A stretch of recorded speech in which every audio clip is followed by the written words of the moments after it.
4 point rigid constitution ہے، یعنی کہ یہ غیر لچکدار آئین ہے اور بہت ہی کٹھن آئین ہے. یعنی اس آئین کے تحت قومی اسمبلی کی، نیشنل اسمبلی کی 2/3 اکثریت 2/3 اینڈ 2/3 میجورٹی پارلیمنٹ کی بھی امینڈمنٹ کر سکتی ہے آئین میں. اور اس کے ساتھ ساتھ صدر مملکت کی منظوری بھی لازم ہے. اگر صدر مملکت منظوری نہیں دیتا تو آئین میں کسی قسم کی بھی ترمیم یا امینڈمنٹ نہیں کی جا سکتی.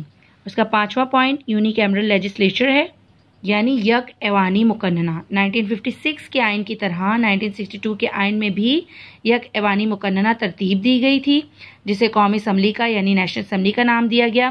اور بچوں اس کے ممبرز کو انڈائریکٹ الیکشن کے ذریعے انتخابی ادارہ 5 سال کے لیے منتخب کرتا تھا. اور اس میں دونوں صوبوں یعنی مشرقی پاکستان اور مغربی پاکستان دونوں کو مساوی نمائندگی حاصل تھی.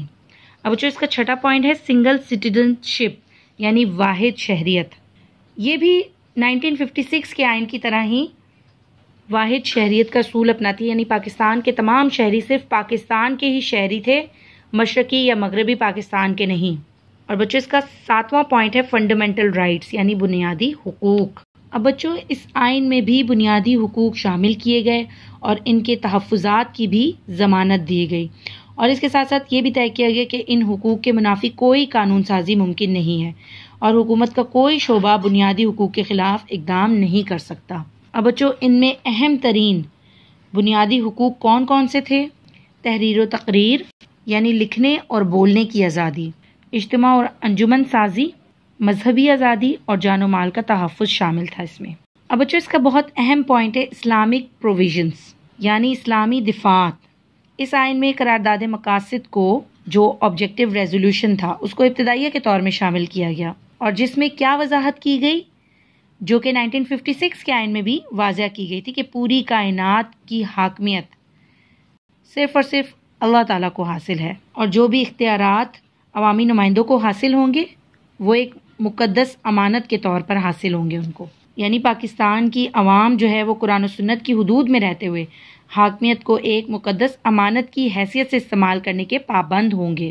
اور بچوں ملک کا نام ریپبلک آف پاکستان یعنی جمہوریہ پاکستان رکھا گیا، لیکن بچوں بعد میں عوام کے اصرار پر اور زور دینے پر ترمیم کے ذریعے اس کا نام اسلامی جمہوریہ پاکستان یعنی اسلامک ریپبلک آف پاکستان رکھ دیا گیا. اب بچوں اس آئین کے تحت صدر مملکت کا مسلمان ہونا لازم قرار دیا گیا، اور یہ بھی واضح کیا گیا کہ پاکستان کی عوام اپنی انفرادی اور اجتماعی زندگیاں اسلام کے اصولوں کے مطابق گزاریں اور اسلامی تعلیمات سے متصادم کوئی قانون سازی نہیں کی جائے گی. اب بچوں اس کے 9 پوائنٹ میں اسلامک ایڈوائزری کونسل کا ذکر ہے. اب بچوں اس میں صدر پاکستان گورنروں، مرکزی اور صوبائی اسمبلیوں کو قانونی معاملات میں مشورے دینے کے لیے ایک اسلامی مشاورتی کونسل تشکیل دی گئی جسے اسلامک ایڈوائزری کونسل کہا گیا، تاکہ قانون سازی جتنی بھی کی جائے وہ اسلام کے مطابق ہو اور موجودہ قوانین جو کہ پہلے سے موجود تھے ان کو بھی اسلام کے مطابق ڈھالا جا سکے. لیکن بچوں یہ اسلامی مشاورتی کونسل عملی طور پر بے اختیار ادارہ تھا. اس کی رائے کی صرف حیثیت تھی، یعنی کہ یہ صرف رائے دے سکتی تھی، ایک مشاورتی کونسل تھی یہ، اور حکومت بھی اس کی رائے کو یعنی اس کے مشورے کو قبول کرنے کی پابند نہ تھی. یعنی اس کا کام اسلام کے مطابق کسی قانون کو بنانے میں مشورہ دینے کی حیثیت سے تھا. اب بچوں اس میں 10واں پوائنٹ نیشنل لینگویجز آتا ہے. اب بچوں جیسا کہ آپ جانتے ہیں کہ مشرقی پاکستان اور مغربی پاکستان اس وقت دونوں موجود تھے. مشرقی پاکستان ہم سے الگ نہیں ہوا تھا اور مشرقی پاکستان میں بنگالی بولی جاتی تھی، اس لیے اردو اور بنگالی دونوں کو قومی زبانوں کی حیثیت دی گئی، لیکن انگریزی کو یعنی انگلش کو اس وقت تک سرکاری زبان کی حیثیت حاصل رہے گی جب تک کہ قومی زبانیں دفتری حیثیت اختیار نہیں کر لیتی. اب بچوں اس کا لاسٹ پوائنٹ ہے انڈائریکٹ ڈیموکریسی، یعنی براہ راست انتخاب کا طریقہ ختم کر دیا گیا اور بالواسطہ جمہوریت کا نیا نظام رائج کیا گیا، جو کہ بچوں ہم پیچھے بھی پڑھ چکے ہیں، بیسک ڈیموکریسی سسٹم.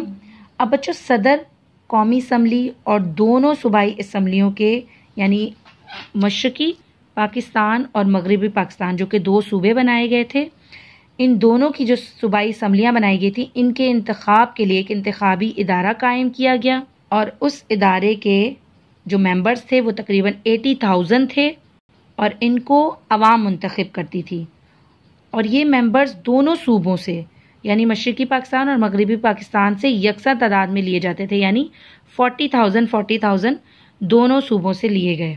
اس طرح سے بچوں صدر، قومی اسمبلی اور صوبائی اسمبلیوں کے جو ممبرز تھے ان کو براہ راست نہیں بلکہ بالواسطہ طور پر منتخب کیا جاتا تھا۔ بچوں اب آپ نے 1962 کے آئین کے تمام پوائنٹس اچھی طرح سے سمجھ لیے ہیں، اسے اچھی طرح سے یاد کر لیجئے۔ ہم اگلے سبق میں 1965 کے الیکشنز پڑھیں گے۔ اپنا بہت خیال رکھیے گا۔ اللہ حافظ۔